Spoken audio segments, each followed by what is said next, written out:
If you were wondering just how much Donald Trump doesn't want you to pay attention to Epstein, you don't have to look beyond his Truth Social feed today alone.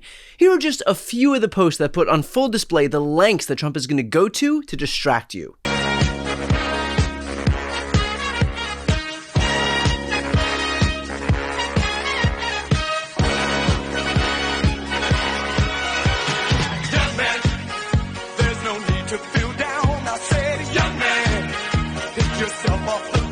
That was Trump fantasizing about Obama getting arrested because Trump traffics in straight projection, and so now that it's very much looking like he's implicated in the Epstein files, suddenly Trump has to project his criminality onto everybody else. And what better person to start with than his arch nemesis, Barack Obama? And by the way, the reason for focusing on Obama? The director of national intelligence, Tulsi Gabbard, says that she has overwhelming evidence that Obama and his cabinet manufactured and politicized intelligence regarding Russian interference in 2016 and threatened to refer Obama and his officials to the Justice Department for prosecution over the 2016 intelligence election assessment.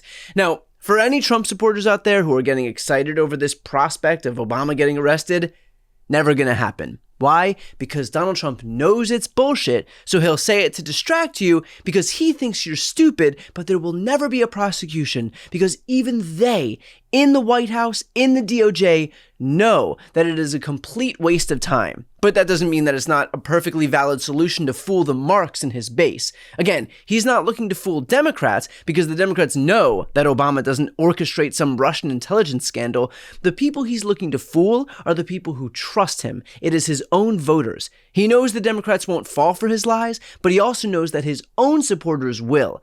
Trump may claim that he hates the left, but the people he truly despises and that he shows it are his own voters. But it didn't just stop at Barack Obama. He also tried to distract by threatening an NFL team. The Washington whatever should immediately change their name back to the Washington Redskins football team. There's a big clamoring for this. Likewise, the Cleveland Indians, one of the 6 original baseball teams with a storied past. Our great Indian people in massive numbers want this to happen. Their heritage and prestige is systematically being taken away from them. Times are different now than they were 3 or 4 years ago. We're a country of passion and common sense. Owners get it done.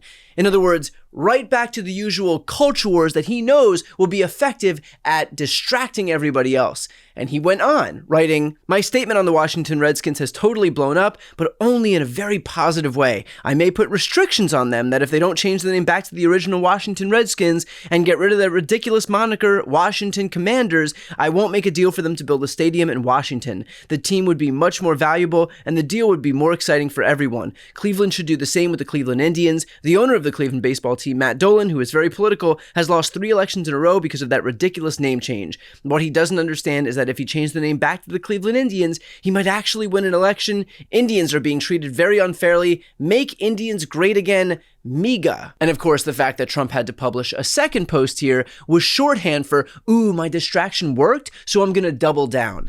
Now, I've actually spent a little time thinking about this, and I actually think I have a fair compromise as far as NFL teams changing their name is concerned.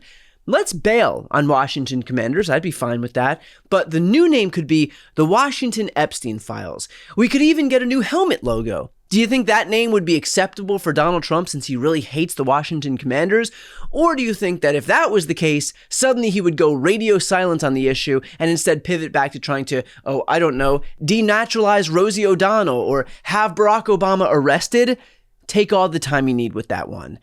The reality is that this strategy of haphazardly throwing out the world's most obvious shiny objects is one single step up from his previous strategy of frantically demanding that everybody stop talking about the Epstein files. Sure.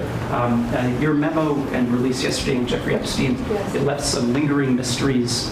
One of the biggest ones is whether he ever worked for a American or foreign intelligence agency. The former labor secretary who was Miami U.S. Attorney Alex Costa, he allegedly said that he did work for an intelligence agency. So could you resolve whether or not he did? And also, could you say why there was a minute missing from the jailhouse tape on the night of the set? Yeah, sure. Hey, Pam, could I just interrupt for 1 second? Are you still talking about Jeffrey Epstein?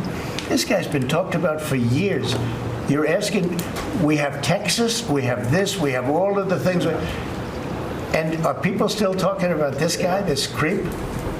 That is unbelievable. Do you want to waste the time, and do you feel like answering? I don't mind answering. I mean, I can't believe you're asking a question on Epstein at a time like this, where we're having some of the greatest success and also tragedy with what happened in Texas. It just seems like a desecration, but you go ahead. Mr. President, I know you've urged people to move on, but I'm curious, why do you think your supporters in particular have been so interested in the Epstein story and so upset about how it's been handled? I don't understand it. Why they would be so interested. He's dead for a long time. He was never a big factor in terms of life. I don't understand what the interest or what the fascination is. I really don't. And the credible information's been given. Don't forget, we went through years of the Mueller witch hunt and all of the different things, the Steele dossier, which was all fake. All that information was fake. But I don't understand why the Jeffrey Epstein case would be of interest to anybody. It's pretty boring stuff. It's sordid, but it's boring. And I don't understand why it keeps going. I think really only pretty bad people, including fake news, want to keep something like that going. But credible information, let them give it. Anything that's credible, I would say let them have it. Intrigue over the Epstein files, but I do want to ask you to clarify something you said this morning. You said this was all a hoax. Has your attorney general told you this was a hoax? What evidence have you seen of that? No, it's not the attorney general. No, I know it's a hoax. It's started by Democrats. It's been run by the Democrats for 4 years. You had Christopher Wray and these characters and Comey before him. And it's a bad group. It started, actually, look at the Steele dossier. That turned out to be a total hoax. The 51 agents, the intelligence, so-called intelligence agents, it was a hoax. It's all been a big hoax. It's perpetrated by the Democrats. And some stupid Republicans and foolish Republicans fall into the net. And so they try and do the Democrats' work. The Democrats are good for nothing other than these hoaxes. They're bad for policy. They're bad for picking candidates that can get elected. Like in New York, we have a communist running. He may get elected too, actually, but he'll destroy the city. It's I call it the Epstein hoax. It takes a lot of time and effort. Instead of talking about the great achievements, we've had a great gentleman yesterday, as you know, went on CNBC and he made the statement that Trump may go down as the greatest president of all in the United States. And instead of talking about the things we've achieved, we've had tremendous achievement. They're wasting their time with a guy who obviously had some very serious problems, who died 3-4 years ago. I'd rather talk about the success we have with the economy, the best we've ever had, and all of the things we've done, including the Middle East. I mean, you see it. Instead, they want to talk about the Epstein hoax. And the sad part is it's people that are really doing the Democrats' work.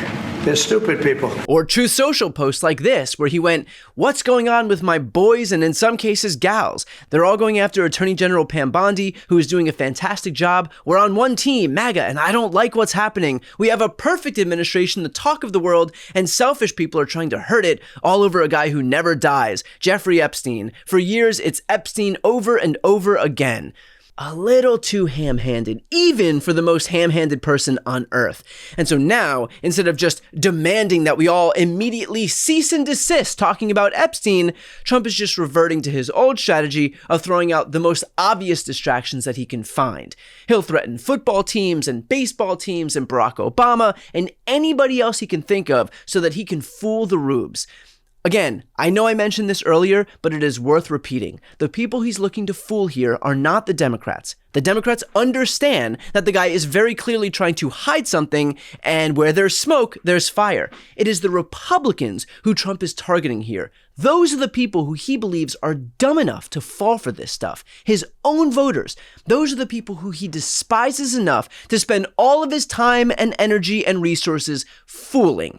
And of course, he's got help from the usual doormats who've taken up collective residence in his colon like this. We have a lot to run on, and you have a lot to run against, given the other party. But I will tell you this, we better be united, we better be strong, we better be focused, we better be articulate. We can't waste our time on Epstein and other stuff that are going on here that some people want us to focus on. I've about had it with all that stuff. We better focus on who we are, what we're doing, where we want to take the country, and what they want to do to the country. Honestly, I'm done talking about Epstein for the time being. I'm going to trust my friends in the administration. I'm going to trust my friends in the government to do what needs to be done, solve it, balls in their hands. I've said plenty this last weekend. So if you guys want to see my commentary on it, that's fine. I mean, my God. I'm old enough to remember the Republicans impeaching a president for getting a blowjob. Now they're out there giving them to him. So look, do not be fooled by the most obvious distractions that Donald Trump can conjure up, because remember, he wouldn't be working this hard to distract you if there wasn't something worth distracting you from. Before you go, if you enjoyed this content and you want to see more and support independent media, please subscribe to this channel. The subscribe button will be right here on the screen. But second, the reality is that we are now in a political environment where this administration can lean on any of the social media platforms to suppress certain voices if they don't like critical coverage. That means my longevity here is in the hands of a few tech billionaires who are already making it clear that they are willing to cater to this administration. To that end, signing up for my newsletter is a way for me to reach you directly if that ever becomes necessary. I'll put the link right here on the screen as well, so please sign up. It's free, but there's also an option to do a paid subscription if you'd like to support me and my team. I really appreciate it. Thanks so much for watching.